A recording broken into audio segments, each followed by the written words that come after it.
Long before the first cities rose from the earth, before kings carved their names in the stone, before ships sailed across unknown seas, there was the voice, a whisper in the dark, a cry of awe, a lullaby hummed by a mother to her child. The history of humanity is, at its heart, the history of communication.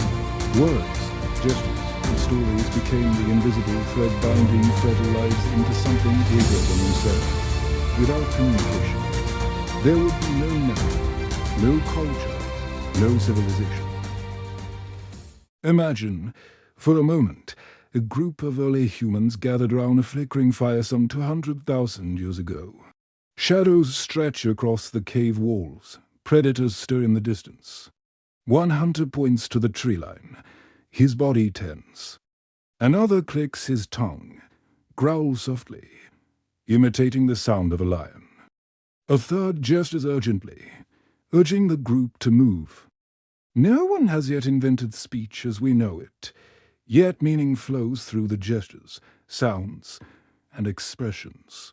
This is communication at its dawn, primitive, fragile, but powerful enough to shape survival. How did language begin?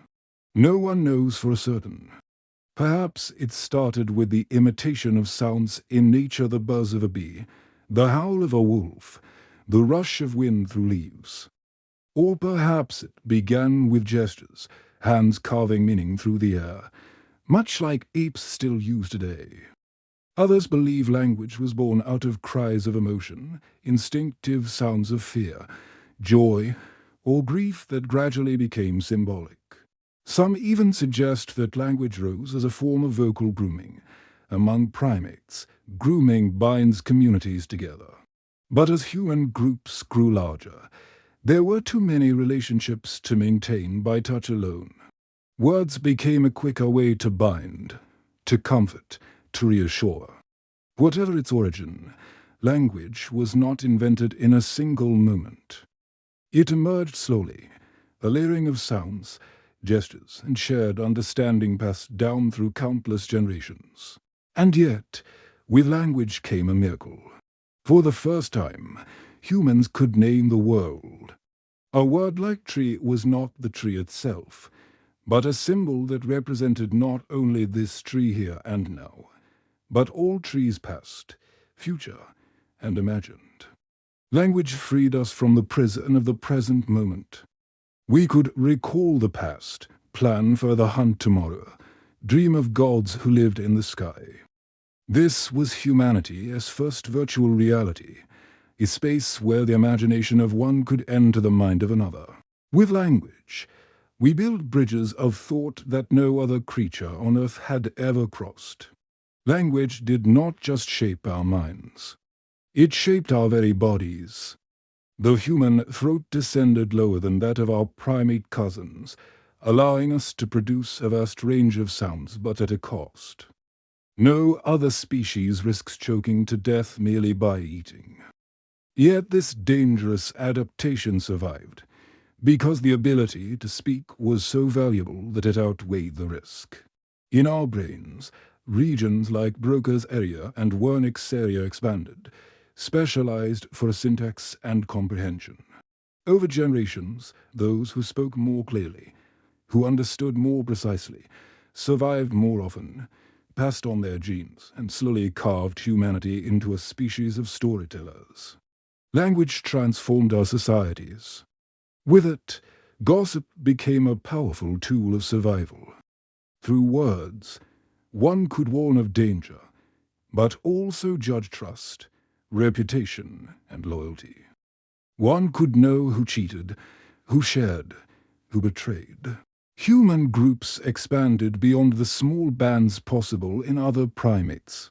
We could cooperate with hundreds, even thousands, bound together not by blood alone, but by shared words and shared stories. This may have been why Homo sapiens thrived while our close cousins, the Neanderthals, faded into history.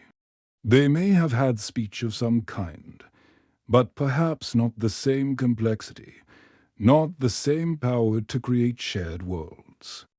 And from language came stories.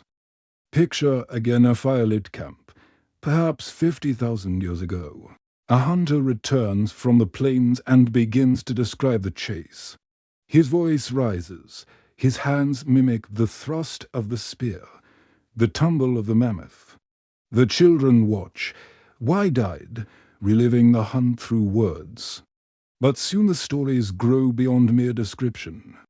They become myths, explanations of the world's mysteries. The San people of Africa tell of a trickster mantis who shaped the earth. The Aboriginal Australians speak of the dream time, when ancestral beings carved the rivers and mountains. Across Mesopotamia, long before writing, buds recited the tale of Gilgamesh, the hero who sought immortality. Stories were not mere entertainment. They were survival guides encoded in memory. A myth of a great flood may preserve ancestral memories of rising seas after the Ice Age. A tale of a vengeful god punishing taboo breakers may reinforce rules that held a tribe together. In stories, humans found a way to pass knowledge that was not merely practical but moral. Not just about hunting and fire, but about meaning and belonging. Yet spoken words vanish as soon as they are spoken. A story told is carried only in memory, fragile and changing. To conquer time itself, humans sought to capture language in more permanent form. Thus began the invention of writing. The first steps were symbols marks left on cave walls 30 or 40,000 years ago. Were these mere art, or the first attempt at a written code? No one knows for certain. Thousands of years later, in ancient Mesopotamia, humble clay tokens were used to count livestock and grain. Over time, these evolved into symbols pressed into clay tablets. By 3200 BC, Sumerian scribes had created cuneiform, the first true script. At first it was a tool of accountants, recording debts and harvests.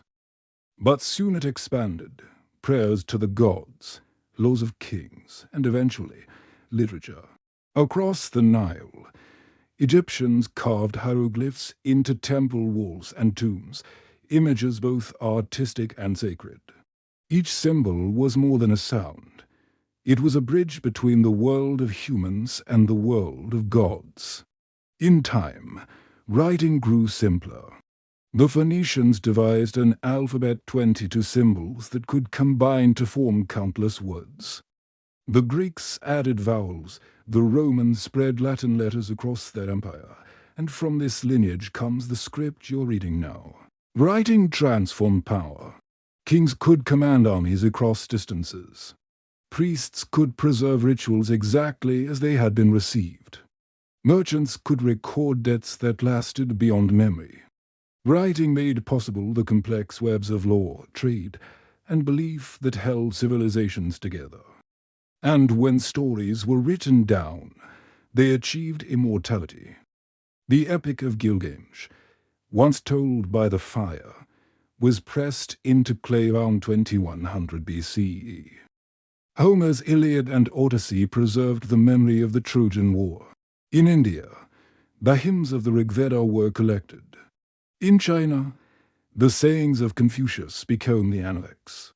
And across the world, sacred texts, the Torah, the Bible, the Quran shaped civilizations, binding vast peoples into shared imagination.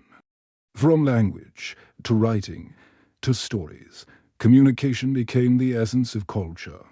But it did not stop there. The Chinese invented paper in the 2nd century BCE. Gutenberg's printing press in the 15th century made books accessible to the many, not just the elite. The telegraph and telephone carried voices instantly across continents. Radio brought sound to millions. Television brought image, and now the internet binds billions into one global web of words, images, and stories. Each step shrank the world. Each step carried thought further than ever before. Yet beneath all these technologies lies the same ancient need to connect, to be heard, to leave something behind. Communication is not only about survival, It is the birth of empathy, the act of stepping into another's mind and seeing the world through their eyes. Writing is humanity's collective memory. Every story told is a way to resist oblivion. From the first cry of a newborn to the last words carved on a tomb, communication defines us. We are not only toolmakers or firekeepers or builders of cities. We are storytellers. And as long as our words endure, so too will we. And so the great arc of communication stretches from a hunter's gesture in the dark, to the myths carved in stone, to the digital messages flashing through the air this very moment. It is the thread that binds past to present, the bridge that allows us to speak across centuries. It is why we know who we are, and why we dream of who we may yet become.